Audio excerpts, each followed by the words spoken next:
मिथिला के राजा जनक को विदेह कहा गया है। विदेह का अर्थ है कि छल दंभ द्वेष पाखंड झूठ सब का हमने त्याग कर दिया है। इन्हीं की पुत्री माँ सीता को 3 नाम मिले पिता के आधार पर। एक मिथिला के राजा थे तो उनको मिथिलेश कुमारी कहा गया है। जनक थे तो उनको जानकी कहा गया है। विदेह भी थे तो उनको वैदेही कहा गया है। तो जनक जो थे वे बहुत ही ज्ञानी, गुड़ियों का सम्मान करने वाले राजा थे और उन्होंने राजर्षि की उपाधि भी पाई थी। राजर्षि का मतलब होता है कि राजा तो हैं लेकिन वे ऋषि हैं, साधु हैं। वे प्रजा से कर उसी प्रकार लेते हैं जैसे बादल समुद्र से जल लेते हैं, कोई जान नहीं पाता है। राजा जनक अपने दरबार में शास्त्रार्थ कराया करते थे, ज्ञानी जन उपस्थित होते थे।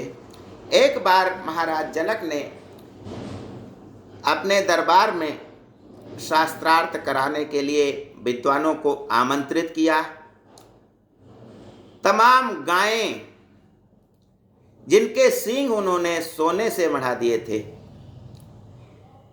बांध दी गई राजमहल के बाहर और कहा कि जो विद्वान सबसे बड़ा पंडित होगा उसको यह दान दिया जाएगा, उसके लिए शास्त्रार्थ करना होगा। इतने में देखते क्या हैं कि याज्ञवल्क्य जो एक ऋषि थे उन्होंने अपने शिष्यों को कहा कि गायें हाँक करके अपने आश्रम को ले चलो। बिना शास्त्रार्थ किए ही वे ले जाने लगे। तो महाराज जनक को भी आगे आकर कहना पड़ा कि योगीराज आपने शास्त्रार्थ तो किया नहीं है। तो यह साधु संत जरूर थे लेकिन कुछ उनको घमंड आ गया था और इसी कारण वे अपने को सबसे बड़े विद्वान समझ बैठे थे।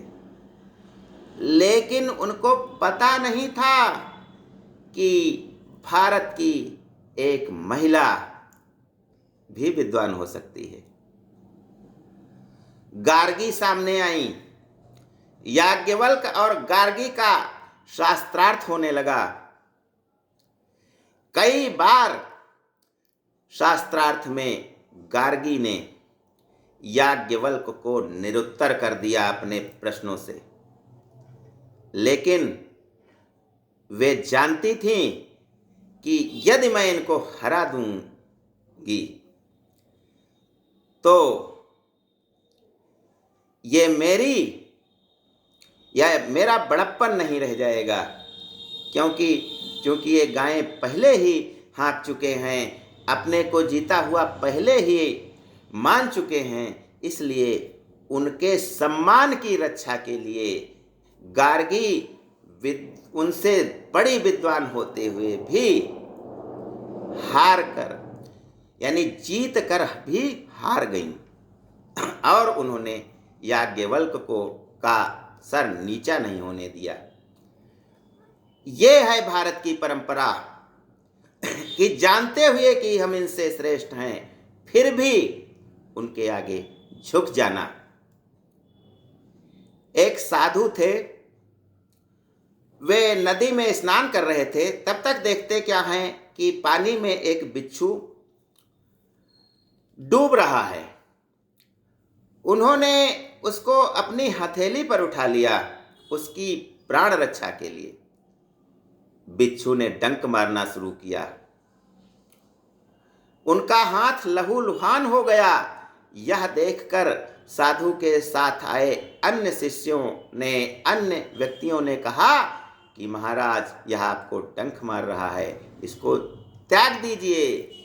साधु महाराज ने कहा कि डंक मारना बिच्छू का कर्तव्य है, वह अपना कर्तव्य कर रहा है, किसी की प्राण रक्षा साधु का कर्तव्य है, इसलिए मैं अपना कर्तव्य कर रहा हूं। तो जब हम अपना कर्तव्य करने लगते हैं तो फल हमारे चरणों में खुद आकर के नतमस्तक हो जाता है। हम भगवान श्री कृष्ण के वंशज हैं,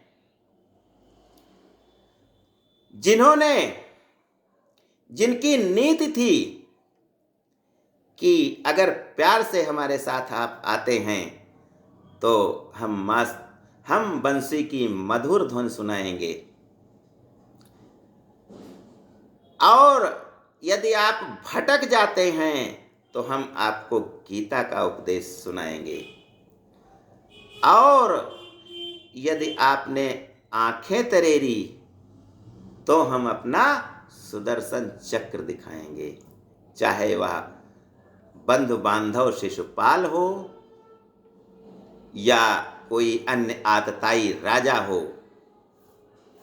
उनकी यही नीति थी, इसीलिए द्वारिकाधीश भगवान श्री कृष्ण को कोई पराजित नहीं कर पाया।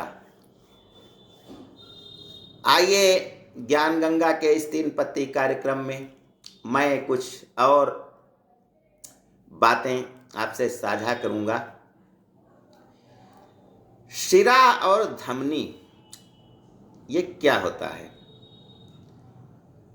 जैसा कि नाम से ही पता लगता है कि हमारे शरीर में जो रक्त सारे शरीर में पहुंचाती हैं वे धमनी होती हैं, और जो दूषित रक्त को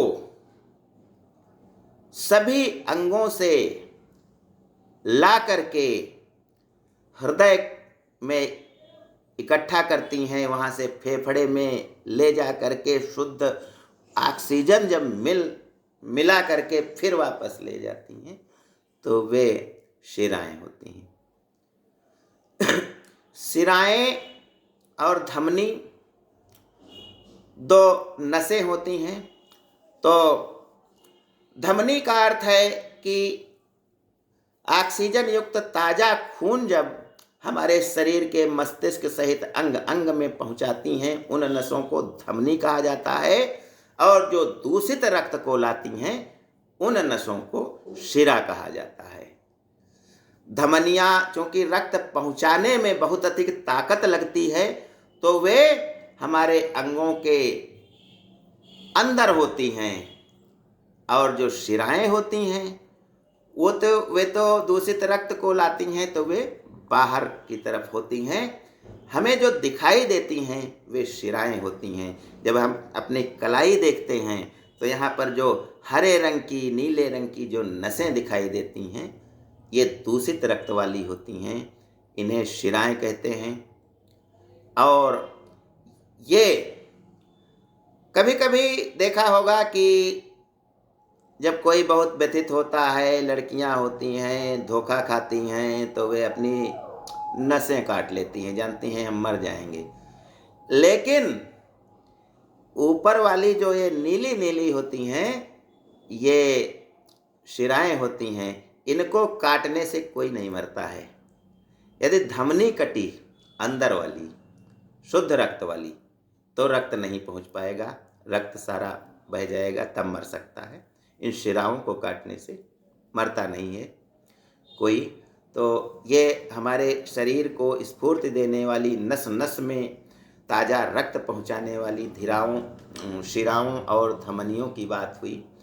आगे मैं बताना चाहता हूं कि जब हम छींकते हैं तो हमारे शरीर की सारी क्रियाएं बंद करनी पड़ती हैं। ऐसा क्यों होता है? क्योंकि छींकने में हमारे शरीर की जितनी भी ताकत होती है वह सब लगा करके और वायु को बहुत अधिक तेजी से नाक से बाहर निकालना पड़ता है। इसके लिए यदि हम चल रहे होते हैं तो हमें चलना रुक छोड़ना पड़ता है, एक जगह स्थिर हो जाते हैं हम, और थोड़ी देर सोचना पड़ता है कि सारी शरीर की क्रियाएं मंद कर देंगे, तभी हमें असीम ताकत मिलेगी जिससे हम छींक सकेंगे। यह उसी प्रकार से होता है जैसे हम अपनी गाड़ी जब स्टार्ट करते हैं तो टेप बज रहा होता है, बाजा बज रहा होता है उसमें, और तमाम प्रकार की लाइटें जल रही होती हैं, वे सभी एक क्षण के लिए बंद हो जाती हैं। ये छींकने जैसी ही गाड़ी को स्टार्ट करने की प्रक्रिया होती है। आगे हम बताएंगे कि बाग होना क्या होता है। बाग मतलब जब हम किसी बगीचे में जाते हैं तो वहाँ देखते हैं कि चारों ओर हरियाली छाई है, चारों ओर फूल खिले हैं, तो हमारा शरीर भी बाग हो जाता है। यानी हमारे हर अंग से खुशी झलकने लगती है, चाल में, ढाल में, मस्ती में हम नाचने लगते हैं। तो इस अवस्था को, क्योंकि ये बाग के समान हमारा शरीर हो जाता है, इसलिए इसको बाग खुशी की चरम अवस्था बाग होना कहलाती है। और आगे हम बताना चाहेंगे कि ये जो नक्काड़ा होता है, जो नौटंकी में बजता है, ये पहले राजा लोग बजाते थे, क्योंकि तब लाउड स्पीकर नहीं होते थे। तो जब किसी को सजा देना होता था तो बहुत बड़े नक्काड़े में बंद कर दिया जाता था, और नक्काड़े को तब तक बजाया जाता था कि जब तक आदमी का अंदर बंद लड़का या आदमी मर नहीं जाता था। तो ऐसी कठोर सजा भी होती थी। ज्ञान गंगा में बस आज इतना ही। धन्यवाद। जय हिंद, जय भारत।